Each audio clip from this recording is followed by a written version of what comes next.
Alright everybody, it's RP back with another unboxing sort of video. And today we're going to go back to RP's Armory. And I just unboxed and opened up and just made sure everything was in it. An order from Cult of Athena. So I've got the invoice right here. And we'll be using that just to give prices. And yeah, so the first thing that came in this order was the Knife and Gun Care Kit by Flitz. Really good stuff if you've got blades and you want to keep them nice and not rusted. Highly recommend it. It's only 20 bucks on Cult of Athena, and they literally, like, it's on the cart page and the checkout page. It's like, you should probably get this if you have enough swords and stuff. And I haven't yet, and I mean, I know I should have, so I did. So that was the first thing. So now the next thing in the order was a piece I've been eyeing up for, 6-7 months, ever since I got the Murmillo Gladius back in the fall. I had been looking and eyeing up this as well, and this is actually a Greek Kopis by Devil's Edge. It's got this beautiful dark stained wood handle, like right down here, and brass, or probably brass fitting handguard comes over the finger that you hold it with. Just like the originals, they did have a guard that came down. Some came down to about here, others came to there, some even went all the way, but most of them didn't. So the Greek Kopis was one of the hoplite secondary weapons, depending on the city state and the man, because even though you could be conscripted to the military and be forced to serve, basically what you were was based on what you could afford to be. So, especially in hoplite warfare and early Roman warfare, until the Marian reforms, this would have been a secondary weapon of a hoplite who chose this over the Xiphos. The Xiphos is a leaf-shaped, almost sting-looking like sword that the Greeks would have carried as well. And it was a thrusting and slashing sword. This one's clearly just a slashing sword, and it's a single-edged blade with a nice ridge, strong back, almost axe-like in the way that it widens out here, almost very kukri-like in that way too. It's a good slashing cutter. You can get real power behind the strikes with it, and even though the 300 movie sword looks cool, this is more of what would have been realistic. Alternatively to this, you also had a sword called the Falcata out of Iberia, and that was another sword that had the same look, but that was made by the Celt-Iberians, as well as Iberian tribes that lived prior to the Celts there. And they were faced by the Romans, and the Romans really feared these things. But this one's more of a Kopis. The Falcata is generally longer and skinnier, but has the same basic shape, where the Kopis is a bit shorter and fatter and digs in. And these would have been used in Greek armies from probably the period of the Peloponnesian and Persian wars all the way through the Hellenistic period until pretty much Rome dominated everything. And then it continued on some of the Eastern Bactria, even into after the Greek period. Just because it's a really good design, and that's just something that is amazing. And the Kopis is cool because it's not what people think of when they think of the Greek sword. When you think of the Greek sword, you either think of you usually think of the Xiphos, which is because it's more widely represented, and the Kopis has really only been represented in the movie 300, whereas the Xiphos is shown off far more. And it's implied that the Kopis was also used almost way more than the Xiphos in cavalry, and that Alexander the Great had a Kopis instead of a Xiphos because it was easier when on horseback to have a single edge that really was good at cutting to slash down if your lance or pike or whatever main weapon went down. Yeah, so this would have always been a secondary weapon. This is the pistol for equivalent of the hoplite. And they might have even had a tertiary weapon, was just a dagger. before they either got this, that would have been their secondary, or this would have been their secondary after, and then that would have become a tertiary dagger if they even lost this, because the hoplites, of course, used a spear. All forms of hoplites did. Well, first they used the dory, which was a smaller, like 8-foot spear at max, 6 to 8 foot spear, and this would have been a secondary. And then during the Hellenistic period, you have them using pikes. The Sarissa pike, which was like 14 to 16 feet long, and they would have had this as a secondary still for when they closed the gap, because a pike is not useful if you're close in. So they would have discarded the pike and joined the fray with this in their shield, and this would really do some damage if it got you. So really glad to get this Devil's Edge piece. Devil's Edge is great quality, 1095 carbon steel blades for relatively cheap. This only cost me $130, which, I mean, yeah, some people are going to be like, oh, $130 for a sword. Wow, that's a lot of money. Really isn't, not for one that is actually useful and made well. And Devil's Edge has not made me disappoint yet. Even at this price point, this is like the best budget price point that I can think of for really high quality blades that do what they need to. So yeah, Devil's Edge, I highly recommend it. Even Scholargrim, like one of the top sword guys on YouTube, recommends especially this one. He's done full test cutting with it, and says it's just amazing.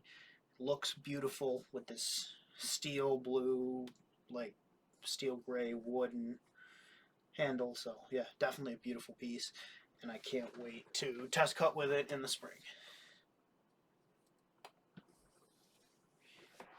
Sheath, nothing special, just a big thick leather sheath. Doesn't really hold it in great, but if you're wearing it like this, the way it's clearly meant to be based on the loop, it's not going to come out. The weight of it's going to keep it in, but if you hold it upside down, yeah, it's just going to slide right out.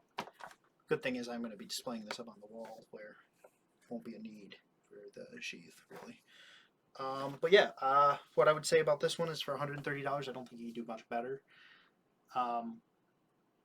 This one wasn't on sale. Some of the other Devil's Edge stuff was on sale. The Murmillo Gladius, when I bought that, was $100. So, like, also just depends on the type of sword you like. But I was eyeballing this for a while, and I was just kind of waiting for another time to order from Cult of Athena, and to pick this one up in a purchase. Needed the sword kit and this next item, which finally came back into stock after about 6 to 8 months of being out.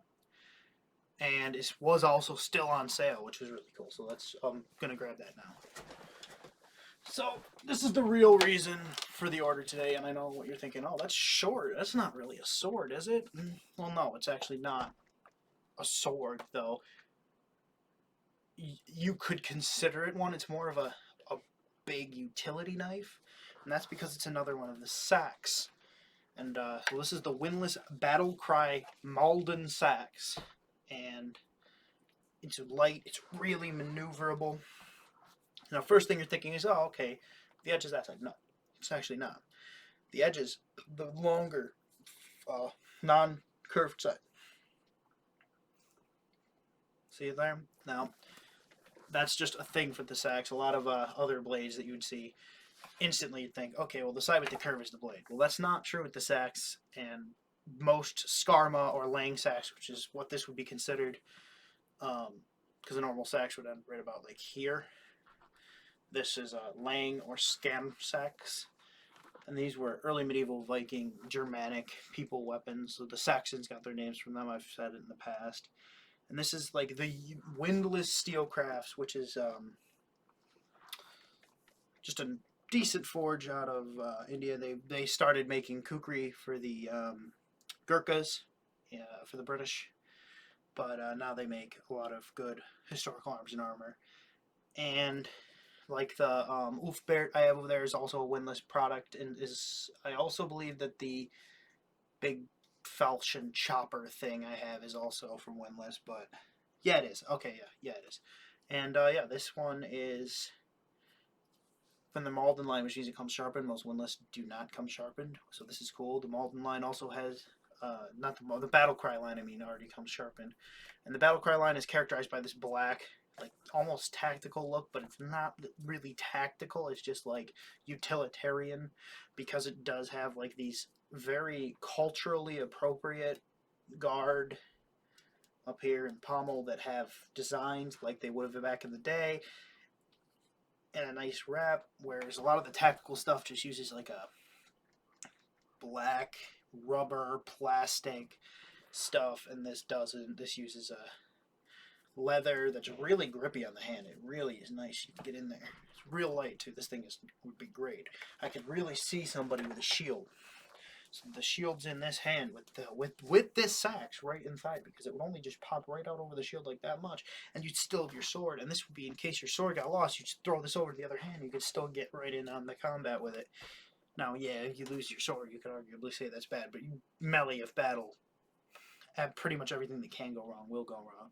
So I am very happy to add this one to my collection, especially because this was out of stock from at least until about November, until about now on Cult of Athena, and I was able to pick one up, and I've been meaning to get one of these. Just because I am a fan of the sax. I have the sax of Bergnoth, which is considerably longer than even this one. But that's not sharpened, and it's more of a showpiece, and it's just to show that, like, back in the early medieval period, they had cool blades. But this one I could use to cut, and I will be doing full cut testing with it. Kind of strangely sharpened on the bottom here, but not complaining. It came sharpened. Didn't have to pay extra for a sharpening service, so I can't really complain about it. Yeah, Maldon Seax, nice looking pommel and guard, great, real grippy leather. And that's not because like my hands are sweaty. That's just how grippy the leather is. Great size on the handle itself. Light and maneuverable. So yeah, that was the order, and can't wait to start doing cut tests with a lot of these swords when the weather's nicer in here in the spring. We got a couple dry days. It dries out back outside, and we can get out there and really do some cut testing. Well, that would be this order review done, and can't wait to show you some more. I got some cool ideas coming in, and we just need that $1,400 stimulus check to pass. And then I'm going to be trying to get myself a Kopis, as well as a few other cool blades, one of which is also a Dusek, which is like a Czech, a Polish, Eastern European blade. So that'll be cool. And then I also have something in the works, hopefully, as long as the commissioner is able to get it made, that I will happily review on camera and show off. I don't know if I'll do much cut testing with it because I don't want to ruin it, because it'll be a custom piece, but that will be amazing if I can get my hands on it. And actually, both something to mention is that one is, neither of these are screw tang. This one is peened, and this one is just full on through. And before I go, forgot to mention, the sax came with this real nice scabbard. Different between the sheath and the scabbard is wood core, has a wood core. You can hear it, whereas the other one was just a big piece of leather, essentially.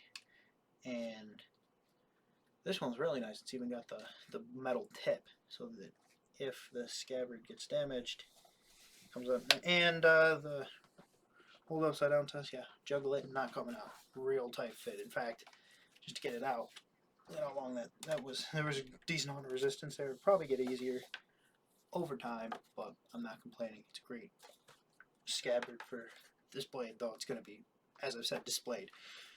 So the scabbard really won't get used until I go outside with it. And yeah, so this is just a nice little utilitarian blade that I bought. It cost me $140. It was off sale from $170. And I mean, Windlass, that's cheap for a Windlass product normally. I believe the Viking sword that goes with this, because this, you buy them separate, but it's got a matching Viking sword, which is one that I would happily add to my collection if I ever see it at a decent price, even on the used market. I believe the Viking sword, that one's about $250. This one retailed at $170, and I got it for $140 because it was on sale. And I'm surprised that they kept it on sale after it went out of stock. But the Windlass Battlecry Maldon Viking Seax, the Greek Kopis by Devil's Edge. Those are the 2 new blades, and then the cleaning kit, cleaning and servicing kit. So that's going to be it for today's video, guys, and yeah, have a good one.